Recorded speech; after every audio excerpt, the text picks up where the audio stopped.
Good day guys, tara mag-start naman tayo ng mga sasakyan. Painitin natin ng konti ang makina. Since quarantine ngayon, medyo matagal-tagal natin silang hindi nagagamit.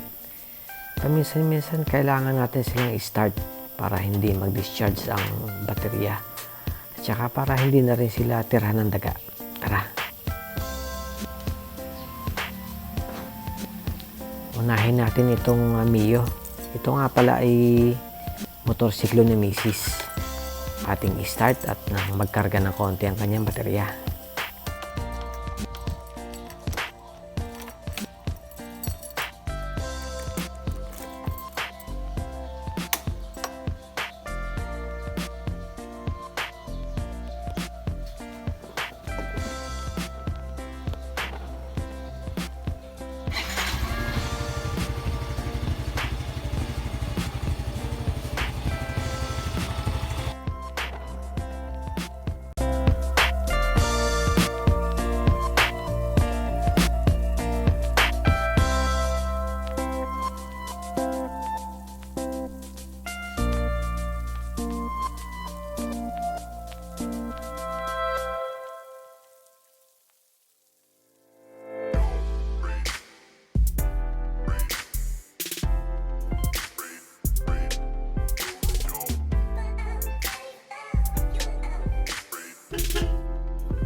Dito, papakita ko sa inyo kung paano magpalit ng cabin filter.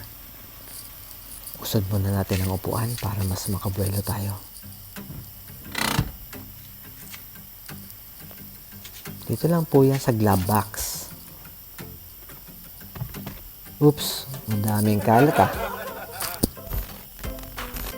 Ayan, malinis na. Atin lamang pong pipindutin yan. Or ating pipisilin. Ayan, magkabila na yan. Ayan, at unti-unti na po nating hatakin pababa.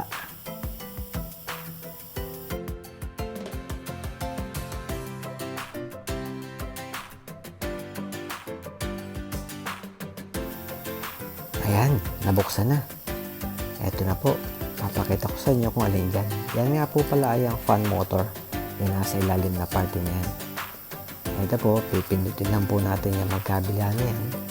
May arrow naman po dyan. Ayan po, sa bandang yan.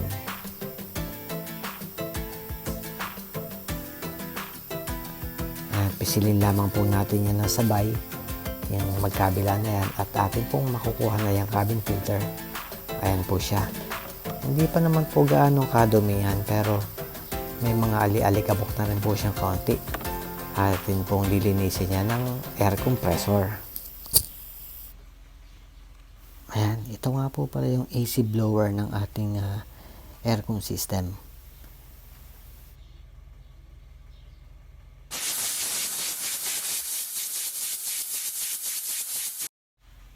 Ayan, malinis na po. Atin ang na air pressure ang ating cabin filter. Mayigi pong nalilinis lagi natin yan, para nagsisirculate po ng malinis ang hangin sa loob ng ating sasakyan.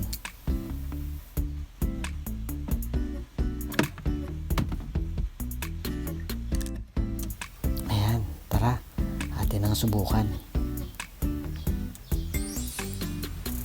Ayan nga po palang switch niyan ay hindi na may ilaw. Next project po, papakita ko sa inyo kung paano. Ayan. malinis na po ang ating lumalabas na hangin dyan. Ayan, check na rin po natin yung resibong aking itinabi, na yan po ang resibo ng gulong na binili ko last year, dahil medyo manipis na po yung gulong ko sa hulihan. Tingnan po natin kung magkano nga ba yung bili ko last year. Ayan, pumatak po na 5,524, pagkasama na po dyan ang wheel balancing. Ayan po, ito yung gulong ko sa harapan na binili ko last year. Okay pa naman po, medyo makapal pa siya. Ito po yung kabila, ito yung right side na gulong. Okay pa rin naman po yan, medyo makapal pa siya. Medyo kinakalawa nga po pala yung rotor natin. Normal lang po yan kasi bihira magamit. Pag naiikot nyo po yan araw-araw, mawawala na lang din po yan. Ito po yung ating gulong sa hulihan. Ayan po, medyo manipis na. Yan po ang aking papalitan after ng lockdown.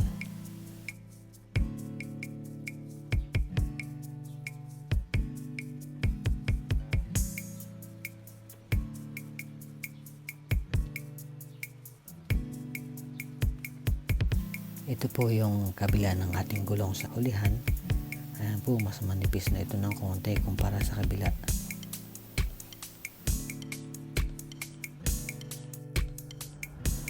Ayan, after 30 minutes po na naka-start siya at naka-aircon, 29 degrees Celsius po ang cabin temperature sa loob.